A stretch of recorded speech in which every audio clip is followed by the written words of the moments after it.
हरे कृष्णा। नवरात्रि के पावन पर्व की आप सभी को मंगलमय हार्दिक शुभकामनाएं। आइए माँ दुर्गा के विषय में जानने का प्रयास करें। नवरात्रि में 9 देवियों की पूजा की जाती है। माँ दुर्गा शिव जी की पत्नी पार्वती के विस्तार स्वरूप है, जो 9 दुर्गा का रूप लेकर इस सृष्टि का पालन और पोषण करती है। वैदिक संस्कृति में स्त्री का स्थान और महिमा इससे बड़ा और क्या हो सकता है। सृष्टि के संचालन के 3 बड़े महत्वपूर्ण पद स्त्री ही आसीन है। धन की देवी लक्ष्मी, विद्या की देवी देवी सरस्वती जी, और इस दुर्ग की रक्षा का भार संभालती है माँ दुर्गा, जिन्हें इस दुर्ग की जेलर भी कहा जाता है।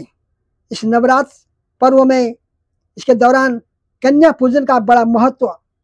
9 कन्याओं को 9 देवियों के प्रतिबिंब के रूप में पूजने के बाद दुर्गा माँ के भक्त नवरात्र व्रत इनका पूरा होता है। नवरात्रि में दुर्गा माँ के 9 रूपों की पूजा होती है। नवरात्रि में देवी शक्ति माँ दुर्गा के भक्त उनके 9 रूपों की विधि विधान के साथ पूजा अर्चना करते हैं, जो पार्वती के अलग अलग रूप के प्रथम स्वरूप जो है कौशल पुत्री, दूसरी जो है ब्रह्मचारिणी, तीसरी चंद्रघटा, चौथा कुष्मांडा, 5वां स्कंद माता, 6ठा कात्यायनी, 7वां कालरात्रि, 8वां महागौरी, 9वां सिद्धदात्री कहा जाता है। माता भगवान कृष्ण की शक्ति है।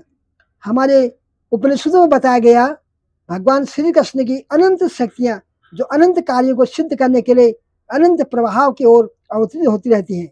उदाहरण के लिए 9 देवियों की इस समय पूजन किया जाएगा।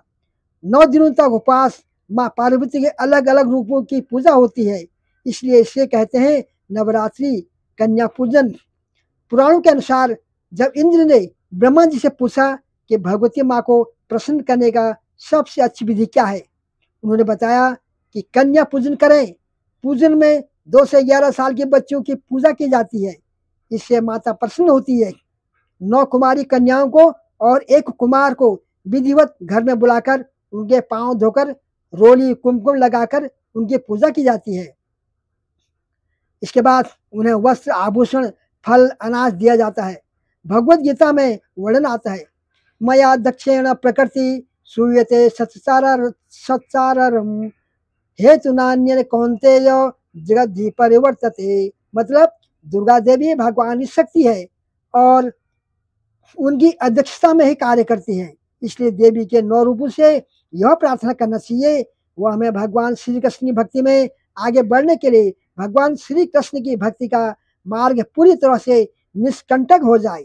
इसलिए इसका नाम पड़ा दुर्ग।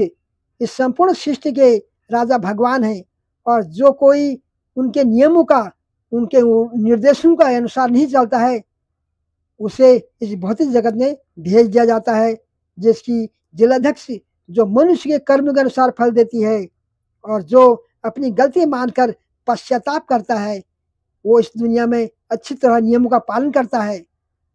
भगवत गीता में भगवान ने बताया उसे दुर्गा देवी यहाँ से निकालकर फिर से भगवान कृष्ण धाम परमानेंट राज्य में भेज देते हैं, जहाँ कोई बीमारी नहीं, कोई तकलीफ नहीं, कोई कष्ट नहीं।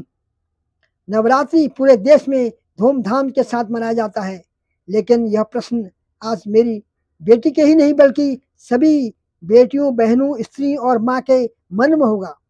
जहाँ कन्या का पूजन होता है उसी कन्या को हम जन्म से पहले और जन्म के बाद मारने का पाप क्यों करते हैं। भ्रूण हत्या के साथ साथ समाज में हर तरह स्त्री के सम्मान को तार तार किया जा रहा है।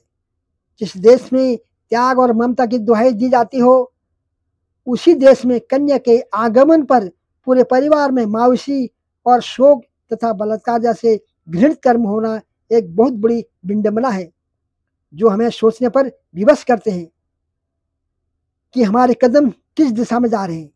इसलिए अच्छा हो कि समय रहते सुधर जाए और समझ जाए क्यों स्वयं भगवान ने इस सृष्टि की बागडोर एक स्त्री के हाथों में सौंपी है। अन्यथा प्रकृति देवी इस जब दंड देने पर आती है तो हम देख रहे हैं कि चारों तरफ में क्या हाहाकार मचाई है।